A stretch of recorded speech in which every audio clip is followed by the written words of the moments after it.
Okay, so this is the fourth video of Travel to Japan series, and in this video we will learn some basic phrases which we will use in hotel or when we will go for shopping in Japan.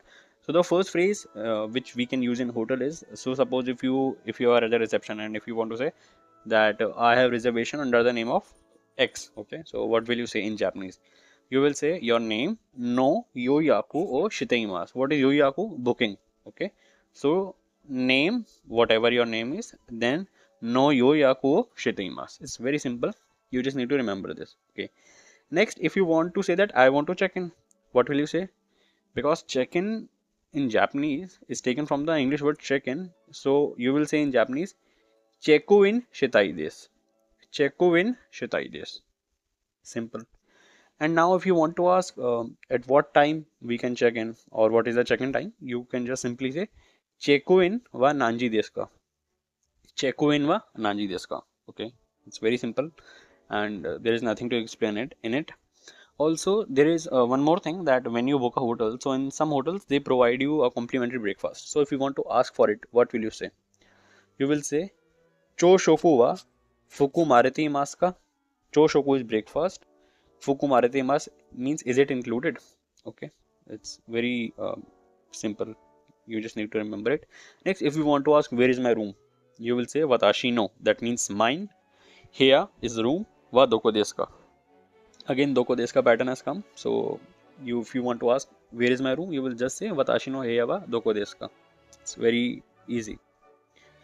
Next, if you want to ask in the hotel that where is the nearest convenience store or where is the store where I can go for basic shopping of my daily needs, you will say Ichiban chikai konbini wa doko desu ka.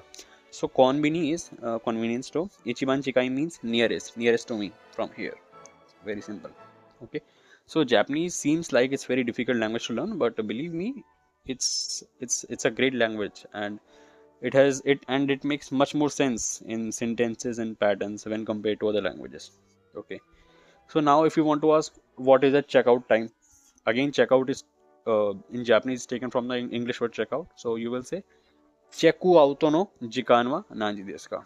Checku auto no jikan wa nanji desu ka. It's very simple. It's like check-in only.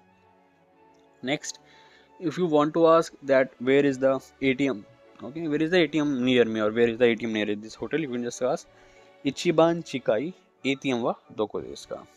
Again, so this is Ichiban chikai, and I hope that now you are able to understand what pattern is getting you. If you want to ask for towels, what you will say?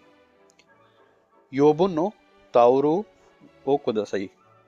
Yobun no tauru o kudasai. So tauru is towel only. It's taken from English word towel. Okay, and if you want to ask for the Wi-Fi, you will just ask Hoteru no Wi-Fi ga arimasu ka. So if you want to ask for anything, non-living thing, is it present or not? You will use arimasu ka pattern. So you will ask Hoteru ni wa Wi-Fi ga arimasu ka. It's very simple. Now let's move to some patterns which will be important for you if you will go for some shopping outside. Okay. First, coming to the sentence or phrase which you will hear in shopping. So if you are looking for something and there's a salesperson nearby, now he will ask something that are you looking for something? So how will he ask in Japanese? He will ask nani ka o sagashi desu ka. Nani ka o sagashi desu ka means are you looking for something? Okay. If you want to ask or if you want to just say that I want this, you will say kore o onegaishimasu means I want this. If you want to ask that you will pay by cash, what will you say? Genkin de onegaishimasu. Very easy. Genkin is cash, so I will pay by cash. Okay. And if you want to pay by credit card, you will say kredido kado de onegaishimasu. Okay, simple. And if you want to say that I want that, okay, which is like a bit far from you or it's in the hand of the salesperson, you will say soreo hitotsu onegaishimasu. I want one of that. It's very simple. It's easy. And it is making sense. It definitely makes sense and it's an easy language to learn. Okay, so now we have covered many basic phrases and sentences. In the next video we will cover some more basic phrases and sentences.